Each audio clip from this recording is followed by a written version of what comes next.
বিচার না হওয়া পর্যন্ত আওয়ামী লীগের সব ধরনের রাজনীতি নিষিদ্ধ, উপদেষ্টা পরিষদের সভায় সিদ্ধান্ত। বাংলাদেশের আওয়ামী লীগ ও তার নেতাদের বিচার কার্য সম্পন্ন না হওয়া পর্যন্ত সন্ত্রাস বিরোধী আইনের অধীনে সাইবার স্পেস সহ আওয়ামী লীগের যাবতীয় কার্যক্রম নিষিদ্ধ করার সিদ্ধান্ত গ্রহণ করা হয়েছে। আওয়ামী লীগ নিষিদ্ধ হওয়ায় উচ্ছ্বসিত ছাত্র জনতা, জুলাই ঘোষণাপত্রের সুস্পষ্ট রোডম্যাপ চান হাসনাত আব্দুল্লাহ। আমরা স্পষ্ট বলে দিতে চাই, ঘোষণাপত্র প্রণয়নের সুনির্দিষ্ট রোডম্যাপ ঘোষণা করতে হবে। বাঁশের সাঁকো বানিয়ে 7,42,00,000 টাকা তুলে নিয়েছে পিরোজপুর এলজিইডি ঠিকাদার ইফতি ইউটিসিএল লিমিটেড। ভরাটার দখলে বিলীনের পথে মৌলভীবাজারের বরাক নদী, শুষ্ক মৌসুমে থুথু বালুচর, বর্ষায় নিম্নাঞ্চলে জলাবদ্ধতা। ওভারস্পিড, ওভারটেকিং সহ নানা কারণে অহরহ দুর্ঘটনা ঘটছে ঢাকা মাওয়া এক্সপ্রেসওয়েতে, 5 বছর 166 প্রাণহানি। চাঁদপুর জেনারেল হাসপাতালের কার্ডিওলজি বিভাগে নানা সংকট, 12টি কার্ডিয়াক মনিটর থাকলেও সবগুলোই অচল। এবং যুদ্ধবিরতির কয়েক ঘন্টার মধ্যে জম্মু কাশ্মীরের ড্রোন হামলার অভিযোগ ভারতের, অস্বীকার করে পাল্টা অভিযোগ পাকিস্তানের।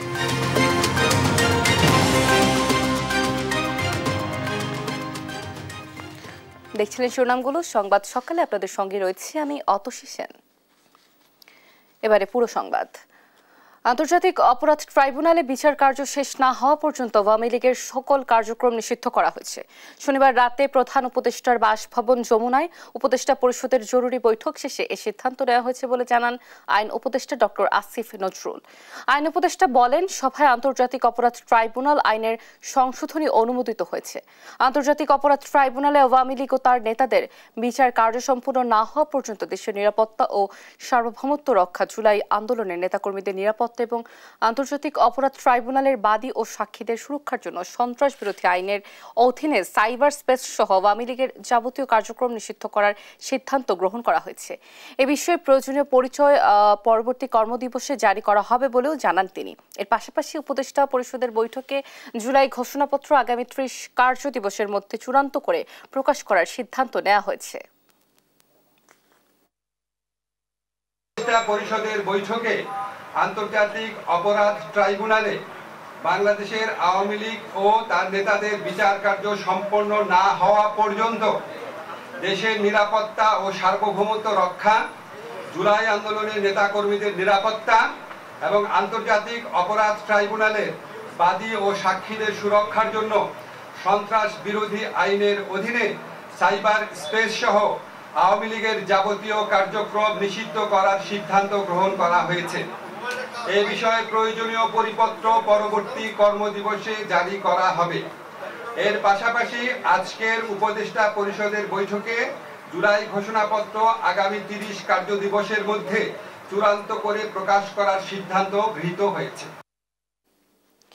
আওয়ামী লীগের যাবতীয় কার্যক্রম নিষিদ্ধে সন্তোষ প্রকাশ করে জুলাই ঘোষণাপত্রের সুস্পষ্ট রোডম্যাপ ঘোষণার দাবি করেছেন হাসনাত আব্দুল্লাহ।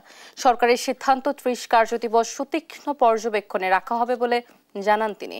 সিদ্ধান্তের প্রতিফলনে জুলাই ঘোষণাপত্রে দেখতে চায় ফ্যাসিবাদ বিরোধী জুলাই ঐক্য। ফ্যাসিবাদ বিরোধী সব পক্ষকে ঐক্য ধারণ করে অটুট থাকার আহ্বান জানিয়েছেন তিনি। মোহাম্মদ মনিরুল ইসলামের ক্যামেরায় আরো জানাচ্ছেন এনআই নাহিদ।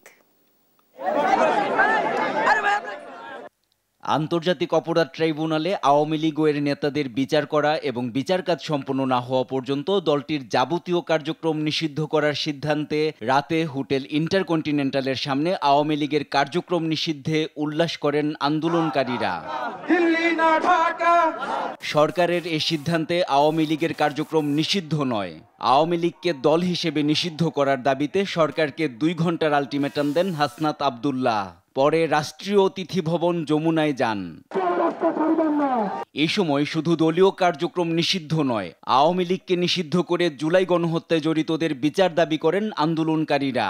ফ্যাসিবাদ গণহত্যাকারী আওয়ামী লীগকে চিরতরে বাংলাদেশ থেকে নিষিদ্ধের জন্য সর্বস্তরের জনগণ আবার মাঠে নেমে এসেছে। আওয়ামী লীগকে দল হিসেবে অবশ্যই আওয়ামী লীগকে নিষিদ্ধ করতে হবে। এদিকে আওয়ামী লীগের দলীয় কার্যক্রম নিষিদ্ধে রাতে মগবাজার চৌরাস্তায় শুকরানা সমাবেশ করে জামায়াত। এতে অংশ নেন জামায়াতে আমির ডাক্তার শফিকুর রহমান। এ সময় জামায়াতে আমির জানান, ফ্যাসিস্ট আওয়ামী লীগ নিষিদ্ধ হওয়ার সময়ের দাবি ছিল, তাই হয়েছে। এটা আংশিক দাবি পূরণ হয়েছে। আওয়ামী লীগের বিচার নিশ্চিত হলে দাবি পূর্ণতা পাবে। আল্লাহ তাআলার লাখো লাখো প্রশংসা যে রব্বুল আলামিন ফ্যাসিবাদ বিরোধী বাংলাদেশের 18 কোটি মানুষের আমের একটি দাবি আজকে আংশিক বাস্তবায়ন করে দিয়েছেন, আলহামদুলিল্লাহ। গভীর রাতে আওয়ামী লীগ নিষিদ্ধের দাবিতে ফ্যাসিবাদ বিরোধী জাতীয় ঐক্যর সঙ্গে একাত্মতা জানাতে শাহবাগে আসেন হেফাজতে ইসলামের যুগ্ম মহাসচিব মাওলানা মামুনুল হক। জানান, ফ্যাসিস্ট প্রশ্নে তারা ঐক্যবদ্ধ। নেতৃবৃন্দ, দায়িত্বশীলরা পরামর্শ করছে, আমরা তাদের সঙ্গে রয়েছি, আমরা প্রতিটি পদক্ষেপে আছি ইনশাআল্লাহ। পরে রাতে যমুনা থেকে ফিরে সোমবারে আওয়ামী লীগের সব ধরনের রাজনীতি নিষিদ্ধ ঘোষণার প্রেক্ষিতে প্রজ্ঞাপন জারি হলে আনন্দ মিছিল উদযাপন করার ঘোষণা দেন হাসনাত আব্দুল্লাহ। পরবর্তী কর্মসূচি জানিয়ে দেয়া হবে বলে জানান তিনি। আমরা স্পষ্ট বলে দিতে চাই, ঘোষণাপত্র প্রণয়নের সুনির্দিষ্ট রোডম্যাপ ঘোষণা করতে হবে। আমাদের পরবর্তী কর্মসূচি আমরা আবার আপনাদেরকে জানিয়ে দেব। এনআই নাহিদ, দেশ টিভি, ঢাকা। রাজনৈতিক দল নিষিদ্ধ করলে রাজনৈতিক সমস্যা সমাধান হয় না বলে মন্তব্য করেছেন বিএনপির স্থায়ী কমিটির সদস্য গয়েশ্বর চন্দ্র রায়। শনিবার জাতীয় প্রেস ক্লাবে 12 দলীয় জোট আয়োজিত তারেক রহমানের স্বদেশ প্রত্যাবর্তনের প্রতিবন্ধকতা দূরীকরণ ও সর্বোচ্চ নিরাপত্তা নিশ্চিতকরণে দাবি নিয়ে এক আলোচনা সভায় মন্তব্য করেন তিনি। গয়েশ্বর চন্দ্র রায় আরও বলেন, জনগণের আকাঙ্ক্ষা বিরোধী রাজনৈতিক দল সময়ের পরিক্রমায় এমনিতেই বিলুপ্ত হয়ে যায়। এ সময় তিনি নতুন করে এক 11 সৃষ্টি করার ষড়যন্ত্র চলছে বলে মন্তব্য করেন। এছাড়া কাল আওয়ামী লীগ নিষিদ্ধ করার পর পরশুদিন বিএনপিকে নিষিদ্ধ করা হবে কিনা তার নিশ্চয়তা নিয়েও প্রশ্ন তোলেন গয়েশ্বর চন্দ্র রায়। রাজনৈতিক দল নিষিদ্ধ করার মধ্যে রাজনৈতিক সমস্যার সমাধান হয় না। কোন দল কখন নিষিদ্ধ হবে সেটা জনগণের মন্ত্রহীন। যারা 11 সৃষ্টি করতে চেষ্টা করছেন তারা কি গত না জীবিত?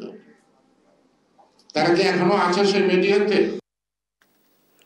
খুব শিগগিরই ট্রুথ অ্যান্ড রিকনসিলিয়েশন কমিশন গঠন করা হবে, যার মাধ্যমে সত্য ও জবাবদিহিতা নিশ্চিতে কাজ করা হবে বলে জানিয়েছেন আইন উপদেষ্টা আসিফ নজরুল।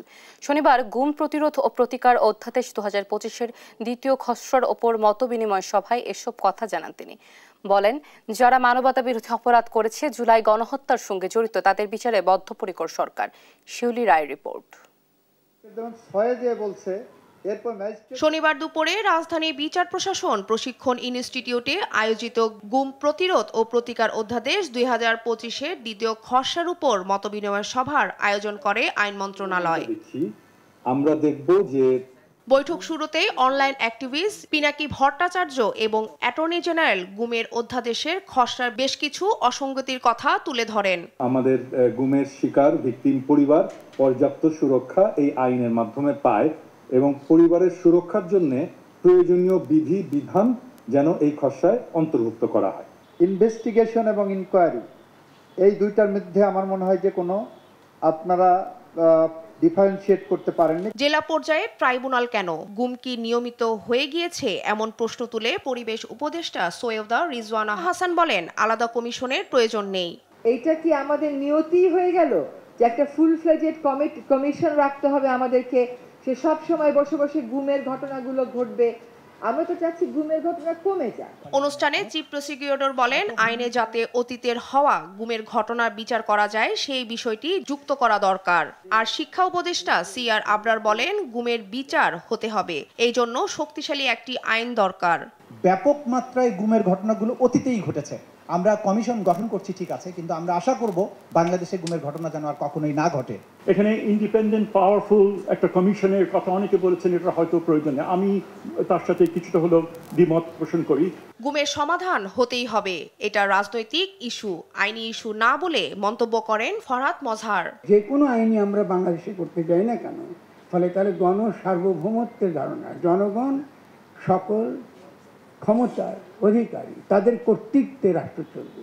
রাষ্ট্রের কর্তৃত্ব দ্বারা জনগণকে দমন করব, আমরা এক্সট্রা জুডিশিয়াল কিলিং করব, গুম করে নিয়ে যাব, এটা আর হবে না। সভায় শেষ বক্তব্যে আইন উপদেষ্টা ডক্টর আসিফ নজরুল বলেন, গুমের এই আইন অন্তর্বর্তীকালীন সরকার করে যাবে। সেই সঙ্গে জুলাই আগস্ট গণহত্যায় যারা মানবতা বিরোধী অপরাধ করেছেন তাদের সাজা নিশ্চিত করতে সরকার বদ্ধপরিকর। যারা গণহত্যার মতো মানবতা বিরোধী অপরাধের মতো ঘৃণ্য অপরাধ করেছে তারা তো খুব বেশি সংখ্যক না, তো তাদের উপযুক্ত যথেষ্ট পরিমাণ শাস্তির ব্যবস্থা অবশ্যই আমাদের করতে হবে। আইন উপদেষ্টা বলেন, সত্য ও জবাবদিহিতার কমিশন গঠন করা হবে। এজন্য তিনি ও প্রধান বিচারপতি দক্ষিণ আফ্রিকায় যাওয়ার কথাও বললেন উপদেষ্টা। আমরা ট্রুথ এবং রিকনসিলিয়েশন কমিশন গঠন করব। শিউলি রায়, দেশ টিভি, ঢাকা। জনগণের কাছে দায়বদ্ধ সরকার প্রতিষ্ঠা না হওয়া পর্যন্ত ধর্ম বর্ণ নির্বিশেষে সবাইকে ঐক্যবদ্ধ থাকতে হবে বলে মন্তব্য করেছেন বিএনপির ভারপ্রাপ্ত চেয়ারম্যান তারেক রহমান। বৌদ্ধ পূর্ণিমা উপলক্ষে শনিবার বিকেলে গুলশান কার্যালয়ে বৌদ্ধ ধর্মাবলম্বীদের সঙ্গে শুভেচ্ছা বিনিময়কালে মন্তব্য করেন তিনি। বলেন, বাংলাদেশকে যেন আর কেউ তাবেদার রাষ্ট্র বানাতে না পারে, পাশাপাশি ফ্যাসিবাদ মাথাচাড়া দিয়ে উঠতে না পারে, সেজন্য সবাইকে সতর্ক থাকতে হবে। তারেক রহমান আরও বলেন, বিগত আওয়ামী লীগ সরকার রাজনৈতিক হীন স্বার্থ চরিতার্থ করতে ক্ষুদ্র জনগোষ্ঠীর ব্যবহার করেছে। অন্তর্বর্তী সরকারের প্রতি বিএনপির পূর্ণ সমর্থন থাকলেও জনগণের কাছে তাদের কর্মকাণ্ডের জবাবদিহিতা নিশ্চিত করতে হবে বলেও জানান তিনি।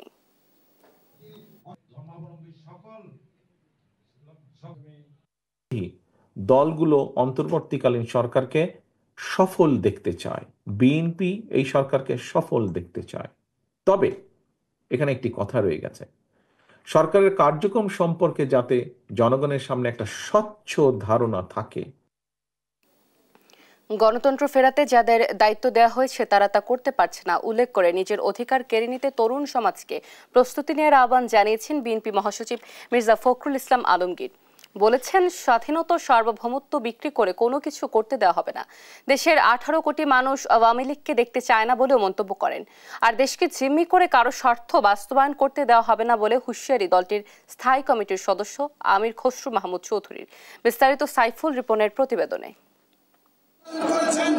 সাংগঠনিক বিভাগ চট্টগ্রাম ও কুমিল্লা সমন্বয়ে চট্টগ্রামের পোলো গ্রাউন্ডে তারুণ্যের রাজনৈতিক অধিকার প্রতিষ্ঠার সমাবেশ করে বিএনপির 3 অঙ্গ সংগঠন জাতীয়তাবাদী ছাত্রদল, যুবদল ও স্বেচ্ছাসেবক দল। তীব্র রোদ আর গরম উপেক্ষা করে সমাবেশে সাংগঠনিক বিভাগ দুটির বিভিন্ন জেলার ছাত্রদল, যুবদল ও স্বেচ্ছাসেবক দলের নেতাকর্মীরা যোগ দেন। আমন্ত্রিত অতিথি হিসেবে সমাবেশে অংশ নেন চট্টগ্রামের গর্ব জাতীয় ক্রিকেট দলের অধিনায়ক তামিম ইকবাল। চট্টগ্রাম থেকে খেলোয়াড় তুলে আনতে স্থানীয় বিএনপি নেতাদের প্রতি সহযোগিতার আহ্বান জানান তামিম ইকবাল। কেন চিটাগাংয়ের মতো এত বড় একটা ডিভিশনে আমরা স্পোর্টসম্যান প্রডিউস করতে পারছি না? আমার সাথে হেলাল ভাইয়ের কথা হয়, ইশরাফিল ভাইয়ের কথা হয়, মোহাম্মদ ভাইয়ের কথা হয় চিটাগাংয়ের স্পোর্টস নিয়ে, যে আমরা কিভাবে করে চিটাগাংয়ের স্পোর্টসকে আগের জায়গার মতো নিয়ে আসতে পারি। আই এম শিওর ওনারা যখন সুযোগ পাবেন তখন ওনাদের বেস্ট ট্রাই করবেন যে চিটাগাংয়ের ইন্টারেস্টটা ওনারা সবচেয়ে আগে রাখবেন। বিএনপির স্থায়ী কমিটির সদস্য আমির খসরু মাহমুদ চৌধুরী বলেন, নির্বাচনের যে হাওয়া বইতে শুরু করেছে তা বানচাল হতে দেয়া যাবে না। একটি সুস্থ নির্বাচনের পথে নিয়ে যাচ্ছি। বাংলাদেশে নির্বাচনের হাওয়া বইতে শুরু করেছে। এই নির্বাচন কেউ বানচাল করতে পারবে না। দলের মহাসচিব মির্জা ফখরুল ইসলাম আলমগীর বলেন, দেশের মানুষ আওয়ামী লীগকে দেখতে চায় না। আমরা যাদেরকে দায়িত্ব দিয়েছি আমাদের দেশকে একটি গণতান্ত্রিক ব্যবস্থা ফিরিয়ে নিয়ে যেতে, তারা সঠিকভাবে সেই কাজটা এখনো করতে পারছেন না। একটি কথা সবসময় মনে রাখতে হবে যে দেশের স্বাধীনতা সার্বভৌমত্ব বিক্রি করে আমরা কোনো মতেই কোনো কিছু করতে দেব না। বাংলাদেশের প্রশ্নে আমরা আপোষহীন। শেখ হাসিনার প্রেতাত্মারা আবারও রাজত্ব প্রতিষ্ঠার ষড়যন্ত্র করছে বলেও মন্তব্য করেন মির্জা ফখরুল।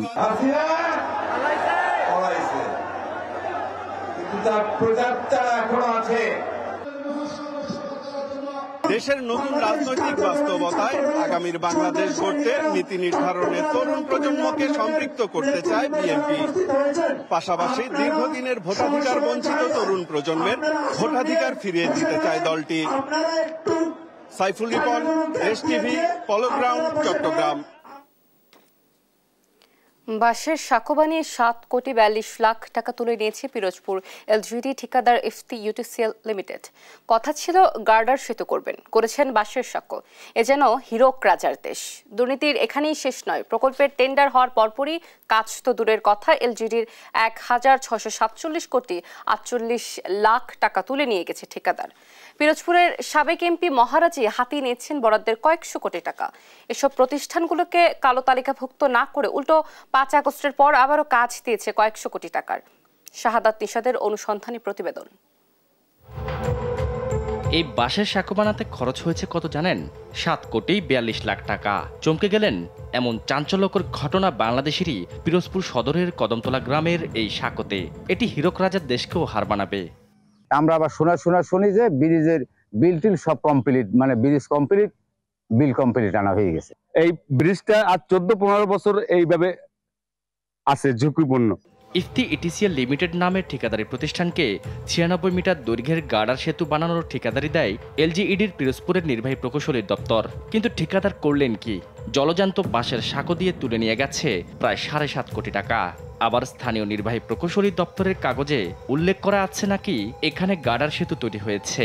এই ইফতি ইটিসিএল লিমিটেড নামের ঠিকাদারি প্রতিষ্ঠানটির মালিক স্থানীয় সাবেক এমপি মহিউদ্দিন মহারাজের আপন ছোট ভাই, ভান্ডারিয়া উপজেলা আওয়ামী লীগের সাধারণ সম্পাদক মিরাজুল ইসলাম। লুটপাটের এখানে শেষ নয়। খানাখন্দে ভরা নাজিরপুর উপজেলা সদর থেকে বৈঠাকাটা সড়কটি প্রায় 17 কিলোমিটার। টেন্ডার অনুযায়ী আগামী জুনে সড়কটির কাজ শেষ হওয়ার কথা। কাজ তো হয়নি, উল্টো সড়কটির জন্য বরাদ্দকৃত 40,03,00,000 টাকা তুলে নিয়ে গেছে ঠিকাদারি প্রতিষ্ঠান ইফতি ইউটিসিএল লিমিটেড। কাজের মেয়াদও শেষ হলো না। কিভাবে কার সহায়তায় গুনে গুনে 40 কোটি টাকা তুলে নিল ঠিকাদার? ঘটনাটি ঘটে স্বৈরাচার সরকার পালানোর কিছুদিন আগে। পিরোজপুরের মঠবাড়িয়া উপজেলার মিরুখালী ইউনিয়নের রাস্তা এটি। সরকারি কাগজে সড়কের কাজ শেষ হয়েছে উল্লেখ করে বরাদ্দের পুরো 6,85,00,000 টাকা তুলে নেয় ঠিকাদার। কিন্তু কাজ কেতাবে আছে, গলে নেই অবস্থা। একই রকমভাবে পাশের আরেকটি সড়কেও কাজ না করে কাগজে কাজ দেখিয়ে আরও 5,54,00,000 টাকা তুলে নেয় ঠিকাদার।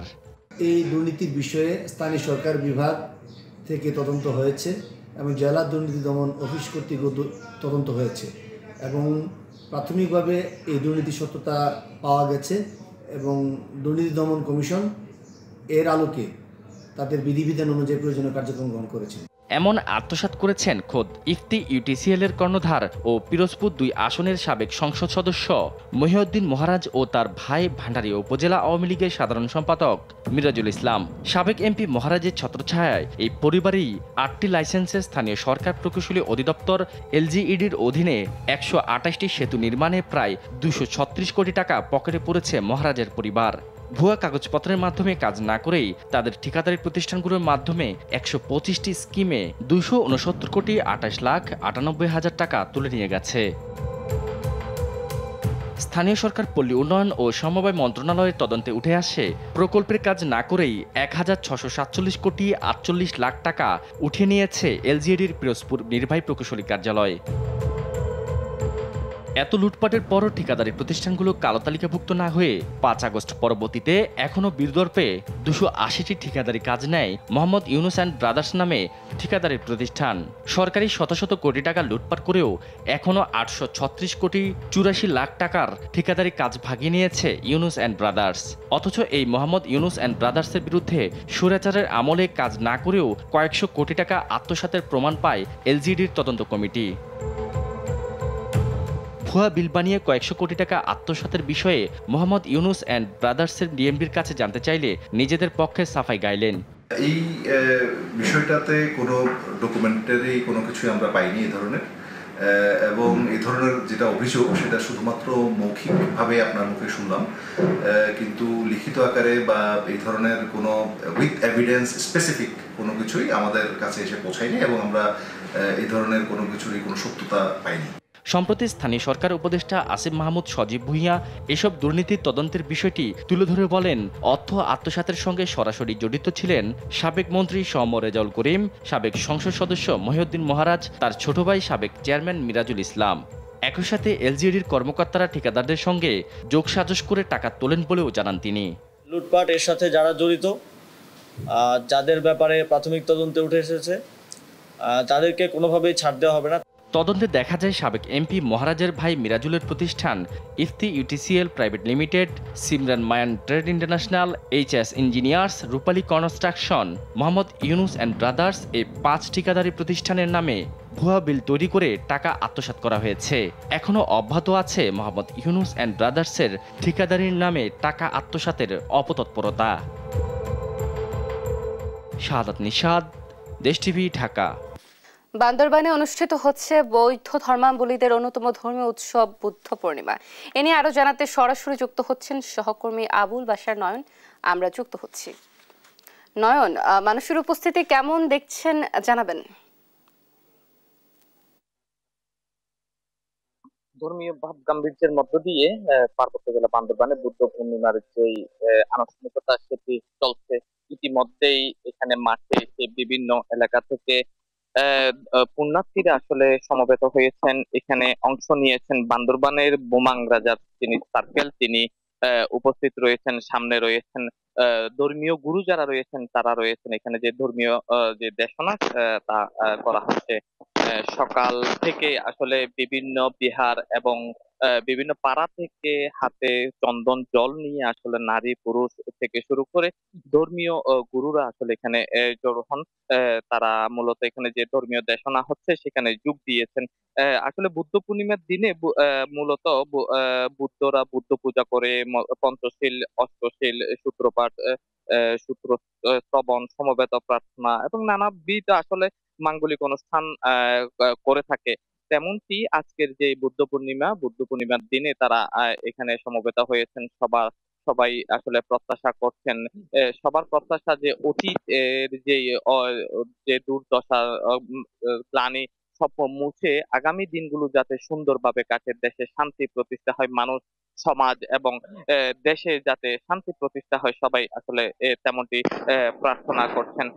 আমরা সকাল থেকে দেখেছি এখানে বিভিন্ন পাড়া থেকে যেসব নারী পুরুষ রয়েছে তারা এখানে সমবেত হয়েছেন। এখানে তাদের নিরাপত্তার জন্য আসলে বিভিন্ন আইন শৃঙ্খলা বাহিনীর সদস্যরা রয়েছেন, বিশেষ করে র্যাব, পুলিশ, ডিবি থেকে শুরু করে সেনাবাহিনীও এখানে আসলে নিরাপত্তা জোরদার করা হয়েছে। এই মুহূর্তে দেখতে পাচ্ছেন যে নারী পুরুষ সবাই সম্মিলিতভাবে যেই ধর্মীয় দেশনা, সেই ধর্মীয় দেশনায় অংশ নিয়ে তারা ধর্ম প্রার্থনায় অংশ নিচ্ছেন। আসলে বিভিন্ন সামাজিক আনুষ্ঠানিকতা রয়েছে আজকের দিনে। বিশেষ করে রাতে 1000 প্রদীপ প্রজ্বলন করা হয়।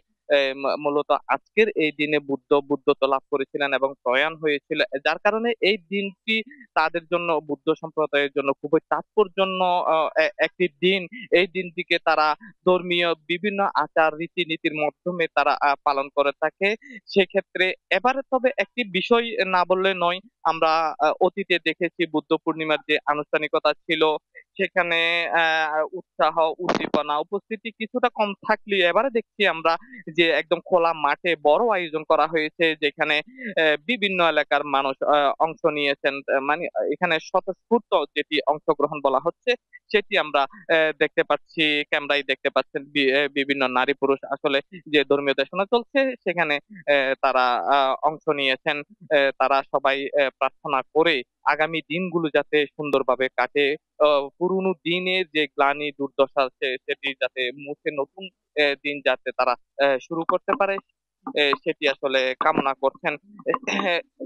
আসলে এখানে আমরা দেখতে পাচ্ছি শুধু নারী পুরুষ নয়, এখন শিশুরাও এসেছে, যে তাদের হাতে আমরা দেখতে পাচ্ছি চন্দন জল রয়েছে, ফুল রয়েছে।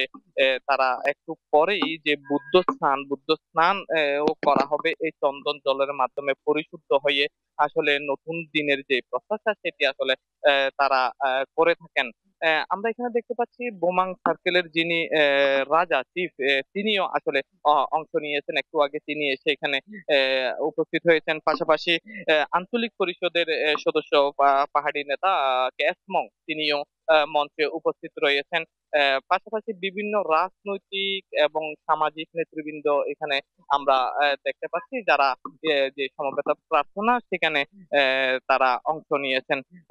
ক্যামেরা চোখে দেখতে পাচ্ছেন এখনো পর্যন্ত সেই সমবেত যে প্রার্থনা সেটি চলমান রয়েছে। সবাই আসলে এখানে যে নতুন দিনের যে প্রত্যাশা, পুরনো গ্লানি মুছে সেই প্রত্যাশার কথা সবাই বলছেন। আসলে এই ছিল আমার কাছে বান্দরবান থেকে বুদ্ধ পূর্ণিমা সর্বশেষ। চলে যাচ্ছে স্টুডিওতে। নয়ন, অসংখ্য ধন্যবাদ আপনাকে। দর্শক, বান্দরবানে আজ মহা সমারোহে পালিত হচ্ছে বৌদ্ধ ধর্মাবলম্বীদের অন্যতম ধর্মীয় উৎসব বুদ্ধ পূর্ণিমা। সেই বিষয়ে আমাদের বিস্তারিত জানাচ্ছিলেন আমাদের সহকর্মী আবুল বাশার নয়ন। ভরাটার দখলে বিলীন হওয়ার পথে এক সময়ের খরস্রোতা মৌলভীবাজারের বরাক নদী। আওয়ামী লীগ সরকারের সময় অপরিকল্পিত খনন কার্যক্রমে টাকার অপচয় হলেও প্রাণ ফেরেনি নদীতে। উল্টো এমন পরিস্থিতি হয়েছে যে শুষ্ক মৌসুমে ধুধু বালুচর, বর্ষায় জলবদ্ধতায় নির্মাঞ্চলের মানুষের গলার ফাঁস হয়ে দাঁড়িয়েছে। এতে কৃষকরা পড়ছেন বিপাকে। সহকর্মী সালেহ এলাহি কুটির পাঠানো তথ্য ছবিতে জানাচ্ছেন অঙ্কন চৌধুরী। মৌলভীবাজারের সদর উপজেলার খলিলপুর ও মুনমুখপুর ইউনিয়নের সীমানা ঘেঁষে প্রবাহিত হয় বরাক নদী। কুশিয়ারা নদী থেকে উৎপন্ন হয়ে হবিগঞ্জের বিজনা নদীতে পতিত হয়েছে। পানি উন্নয়ন বোর্ড 2018 সালে প্রায় 1,30,00,000 টাকা ব্যয়ে সদর উপজেলার অংশে 8 কিলোমিটার অংশ খননের উদ্যোগ নেয়। নদীর দুই তীরে বৃহৎ অংশ ছেড়ে অপরিকল্পিত খনন করায় নদীর অংশে স্থানীয়দের অনেকেই দখল করে ঘরবাড়ি তুলেছে। বর্ষায় সামান্য বৃষ্টি হলেই চাঁদপুর, কাটারাই, আলাপুর, মুকিমপুর সহ বিভিন্ন গ্রামের মানুষ প্রতি বছর জলাবদ্ধতার কবলে পড়ে। শুষ্ক মৌসুমে যা শুকিয়ে যায়, এতে আগের মতো ফসল উৎপাদন হয় না। আসার কোনো কাজ হইছে না, কোন যে পয়সা ব্যয় হইছে এই পয়সা মানে কোনো ফায়দা জনগণে পাইতেছে না। সরকার নামে মাত্র খনন করছে, কোনো কাজে আসে নাই। এখন তো বাড়িঘর হয়ে গেছে। হাসিনার আমল 15 বছরের ভিতরে বড়ার দিয়া দখল করিয়া দেখার বাড়িঘর হইয়া। আমরা ছোটবেলায় বরাক নদী সাঁতার কাটছি 200 ফিট পাশে আছিল। এখন বর্তমানে বরাক নদী বড় উঠোয় আমরা কুবির বাঁধবে আছি। আগে খুব গভীর আছিল, বড় আছিল এই বরাক নদীটা। মানুষের দুইকে অব্যায় দিয়ে পানি তুলিয়া ক্ষেত কৃষ্টি খামার করছে। সাধারণ মানুষের দুর্ভোগ নিরসনে নদীটি সঠিকভাবে খনন করা হয়নি। ক্ষমতার দাপটে অনেকেই দখল করে নিয়েছে বলে জানান সাবেক ইউপি চেয়ারম্যান। যদি সুন্দর খনন হয় তো দুইও পাড়ার মানুষের কৃষির উৎপাদন হইব, কৃষির সুবিধা হইব, মাছ চাষ হইব, সব কিছু মাছও পাইব, মানুষে জনগণের উপকার হইব। দখলমুক্ত করে বরাক নদীর অংশ খনন করা হলে পানি স্বাভাবিক গতিতে প্রবাহিত হবে বলে জানান এই কর্মকর্তা। এই বিষয়টা পুরোটাকে অ্যাড্রেস করে এটাকে পুরোটাই আবার একদম পুরো উচ্চ থেকে পতিত পর্যন্ত পুরোটা খনন করা প্রয়োজন। রাজনৈতিক প্রভাবমুক্ত থেকে নদীর অস্তিত্ব সংকট নিরসনে প্রয়োজনীয় পদক্ষেপ গ্রহণের দাবি নদীপাড়ের মানুষের। নিউজ ডেস্ক, দেশ টিভি। ওভারস্পিড, ওভারটেকিং, সেই সঙ্গে যত্রতত্র পার্কিং আর পারাপারে রীতিমতো দুর্ঘটনার আতুরঘরে পরিণত হয়েছে ঢাকা মাওয়া এক্সপ্রেসওয়ে। এছাড়া অনভিজ্ঞ চালক ও আইন অমান্য করার প্রবণতার কারণে মৃত্যুর মিছিল বাড়ছে। হাইওয়ে পুলিশ বলছে এক্সপ্রেসওয়েতে চলাচলের সুনির্দিষ্ট আইন ও নির্দেশনা মেনে চললে কমে আসবে দুর্ঘটনা। সুমিত সরকার সুমনের তথ্য ছবিতে জানাচ্ছেন শামীম হোসেন। এক্সপ্রেসওয়েতে নিরবচ্ছিন্ন চলবে যানবাহন। সে সড়কে থাকবে না কোনো মোড়, ক্রস মুভমেন্ট ও অবৈধ গাড়ি পার্কিং। পথচারী পারাপার হবে ফুটওভার ব্রিজ দিয়ে। এক্সপ্রেসওয়ে ব্যবহারে এসব নির্দেশনা থাকলেও দেশের সর্বোচ্চ আধুনিক মহাসড়ক ঢাকা মাওয়া এক্সপ্রেসওয়েতে সেই আইন অনুসরণ না করায় প্রতিনিয়ত ঘটছে দুর্ঘটনা। মাইলেজ তো 80, কিন্তু সবাই গাড়ি চালাচ্ছে 120, 130। দেখা যাচ্ছে কিছু কিছু গাড়ি কন্ডিশন ভালো না, তার 120-30 টানার মতো স্পেস নাই, কিন্তু সে টানতেছে। রাস্তা পার হচ্ছে মানুষ, গাড়ি ব্রেক করার ক্ষমতা নেই। বেশিরভাগ করে রাত্রে করে যে গাড়িগুলো চলে, মানে বেপরোয়া গতিতে গাড়িগুলো চলে, ঠিক আছে। পরিসংখ্যান বলছে 2020 সালে চালুর পর থেকে 2025 সালের মে মাসের 9 তারিখ পর্যন্ত ঢাকা মাওয়া এক্সপ্রেসওয়েতে 1053টি দুর্ঘটনায় প্রাণ গেছে 166 জনের, যার অন্যতম কিছু কারণ যানবাহনের অতিরিক্ত গতি, ওভারটেক করার প্রবণতা এবং বিকল যানবাহন মহাসড়কের পাশে রেখে সংস্কারের সময় অপর যানবাহনের ধাক্কা। মোটরসাইকেলে বেপরোয়া গতি আর বাসের হেল্পারদের স্টপেজ ছাড়া বিভিন্ন জায়গায় যাত্রী নামানো, এইসব কারণে রাস্তায় দুর্ঘটনার সংখ্যা বেশি। অতিরিক্ত গতির কারণেই এই দুর্ঘটনাগুলো বেশি ঘটে। গেল বৃহস্পতিবার ওই মহাসড়কে চাকা বিকল হয়ে থেমে থাকা অ্যাম্বুলেন্সে যাত্রীবাহী বাসের ধাক্কায় প্রাণ যায় একই পরিবারের 4 জন সহ 5 জনের। এসব দুর্ঘটনা নিয়ন্ত্রণে সচেতনতার পাশাপাশি দক্ষ চালক দিয়ে যানবাহন পরিচালনার তাগিদ ফায়ার সার্ভিসের। চালক চালকদের ঠিকঠাক মতো প্রশিক্ষণ থাকে না। এছাড়া যত্রতত্র গাড়ি থামানো হয়, দ্রুতগতি প্রতিযোগিতার মনোভাব নিয়ে তারা গাড়ি চালায়। এই কারণেই ঢাকা মাওয়া এক্সপ্রেসওয়েতে প্রতিনিয়ত এত দুর্ঘটনা ঘটছে। ঢাকা মাওয়া এক্সপ্রেসওয়েতে দুর্ঘটনা নিয়ন্ত্রণে সচেতনতা বৃদ্ধির পাশাপাশি আইন প্রয়োগে কঠোর হওয়ার কথা জানিয়েছে হাইওয়ে পুলিশ। প্রতিনিয়ত কিন্তু আমরা ওভার স্পিডের বিরুদ্ধে বা ব্যাপক গাড়ির বিরুদ্ধে এবং ফিটনেস, ড্রাইভিং লাইসেন্স এই গাড়ির বিরুদ্ধে সড়ক পরিবহনে যে ধারাগুলো রয়েছে আমরা সবগুলো কিন্তু প্রয়োগ করে যাচ্ছি। আমরা আমাদের কার্যক্রম অব্যাহত আছে। চালকদের সচেতনতা বৃদ্ধির পাশাপাশি কঠোর আইন প্রয়োগের মাধ্যমে এই মহাসড়কটিতে দুর্ঘটনা কমে আসবে, এমনটাই প্রত্যাশা সকলের। নিউজ ডেস্ক, দেশ টিভি। রোগীদের সঠিক চিকিৎসা সেবা নিশ্চিতের জন্য চাঁদপুর জেনারেল হাসপাতালে চালু করা হয় কার্ডিওলজি বিভাগ। তবে আলাদা বিভাগ থাকলেও কার্ডিয়াক মনিটর সহ নানা সংকটে চলছে কার্ডিওলজি বিভাগ। 16 শয্যার বিপরীতে 12টি কার্ডিয়াক মনিটর থাকলেও সবগুলো মনিটর এখন অচল। এতে ব্যাহত হচ্ছে চিকিৎসা সেবা। শরীফ আহমেদের তথ্য ছবিতে জানাচ্ছেন আব্দুল্লাহ আল মারুফ। হৃদরোগ সহ হৃৎপিণ্ডজনিত বিভিন্ন সমস্যায় রোগীদের চিকিৎসা দিতে 2012-13 অর্থ বছরে চাঁদপুর জেনারেল হাসপাতালে চালু হয় কার্ডিওলজি বিভাগ। এ বিভাগের রোগীদের 24 ঘন্টা মনিটরিংয়ের প্রয়োজন হয়। তাই 16 বেডের বিপরীতে 12টি কার্ডিয়াক মনিটর স্থাপন করা হয়, যেই মনিটরের মাধ্যমে রোগীর প্রতিনিয়ত ECG, heart rate, blood pressure ও শরীরের তাপমাত্রা প্রদর্শন ও নিয়ন্ত্রণ করা হয়। তবে বর্তমানে হাসপাতালে সবগুলো কার্ডিয়াক মনিটর অব্যবহারযোগ্য হয়ে পড়েছে।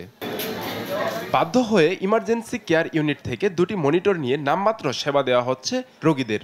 এছাড়াও পর্যাপ্ত ইসিজি মেশিন ও ওষুধ সংকট রয়েছে বলে জানায় চিকিৎসকরা। যে পরিমাণ রোগী আমাদের আসে সেই রোগী হিসেবে আমাদের কিন্তু এখানে লোকবল সংকট প্রথম যেটা, সেটা আরেকবার হলো সার্বক্ষণিক ইসিজি করার জন্য যে কয়টা মেশিন দরকার সেটাও আমাদের পর্যাপ্ত পরিমাণে নাই।